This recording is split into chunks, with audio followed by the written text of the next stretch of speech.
अभी कम सिन हो, नादा हो, जाने जाना।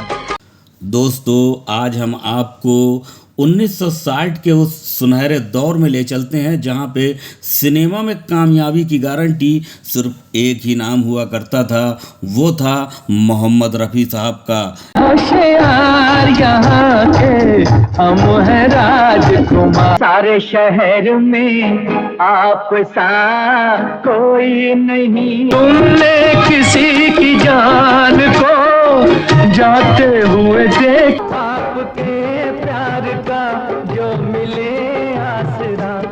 जादू डायरेक्टर्स और प्रोड्यूसर के सिर चढ़कर कुछ इस कदर बोलता था कि वह अपनी फिल्मों में किसी और गायक की आवाज़ सोचने को भी तैयार नहीं होते थे।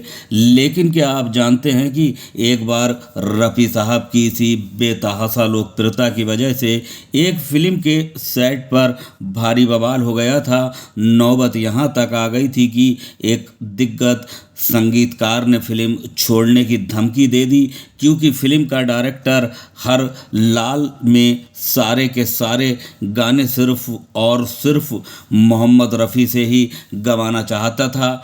आज जानेंगे 1964 की वो अनसुनी कहानी जो बताती है कि रफ़ी साहब का रुतबा बेहतरीन था।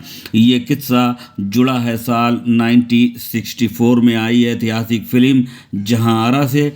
इस फिल्म का निर्देशन कर रहे थे विनोद कुमार और प्रोड्यूसर थे ओम प्रकाश। फिल्म का संगीत तैयार करने की जिम्मेदारी सौंपी गई थी गज़लों के बादशाह मदन मोहन साहब को। अब हुआ कुछ यूं कि मदन मोहन साहब ने फिल्म के लिए कुछ बेहद खूबसूरत गज़लें तैयार की और वह चाहते थे कि इन्हें तलत महमूद गाएं। लेकिन जब ये बात डायरेक्टर विनोद कुमार को पता चली तो उन्होंने साफ इनकार कर दिया कि विनोद कुमार उस दौर के टॉप डायरेक्टर थे और वह अच्छी तरह जानते थे कि उस वक्त मोहम्मद रफ़ी की आवाज़ बॉक्स ऑफिस पर अपनी जिद पर अड़ गए कि फिल्म के सारे गाने रफ़ी साहब ही गाएंगे, वरना कोई नहीं। अब एक तरफ थे डायरेक्टर जिन्हें फिल्म हिट कराने के लिए रफ़ी साहब की जादुई आवाज़ चाहिए थी, और दूसरी तरफ थे मदन मोहन जो अपनी धुन को लेकर अड़ गए थे। मदन मोहन साहब ने साफ कर दिया कि अगर गज़लें तलत महमूद नहीं गाएंगे तो वह इस फिल्म में संगीत ही नहीं देंगे। बात इतनी बिगड़ गई कि प्रोड्यूसर ओम प्रकाश को बीच बचाव करने आना पड़ा। दिलचस्प बात ये थी कि ओम प्रकाश भी दिल से यही चाहते थे कि गाने रफ़ी साहब ही गाएं, क्योंकि रफ़ी साहब का नाम ही फिल्म के सुपरहिट होने की मदन मोहन की काफ़ी समझाया कि रफ़ी साहब की पॉपुलैरिटी फिल्म को आसमान पर पहुंचा देगी। काफ़ी बहस के बाद एक बीच का रास्ता निकला। मदन मोहन ने कहा कि जो 3 गज़लें उन्होंने तलत महमूद के लिए रची हैं वह वही गाएंगे, बाकी गीतों के लिए वह रफ़ी साहब के साथ काम करने को खुशी खुशी तैयार हो गए। और फिर इस एल्बम में हुई हमारे प्यारे रफ़ी साहब की मदन मोहन और रफ़ी साहब के उस जादुई कॉम्बिनेशन ने इस फिल्म को 2 ऐसे अनमोल मोती दिए जो आज के संगीत प्रेमियों के दिलों में बसते हैं।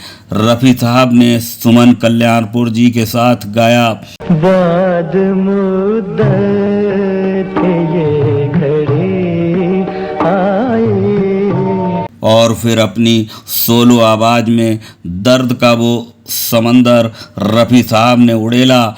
वो गाना था किसी की याद में दुनिया को है भुलाना।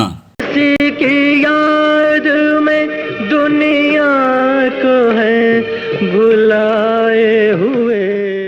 जरा सोचिए इस गाने की गहराई को। मदन मोहन की दर्द भरी धुन और रफ़ी साहब की आवाज़ का वह ठहाव जब रफ़ी साहब गाते हैं तो ऐसा लगता है जैसे सच में कोई इंसान अपनी पूरी दुनिया भूलकर बस किसी की याद में खो गया हो। यही तो रफ़ी साहब की असली जादुई आवाज़ थी। रफ़ी साहब ने एक बार फिर साबित कर दिया कि चाहे कोई भी डायरेक्टर हो कोई भी प्रोड्यूसर हो, उसकी आवाज़ के बिना 60 के दशक की कोई भी बड़ी फिल्म अधूरी थी।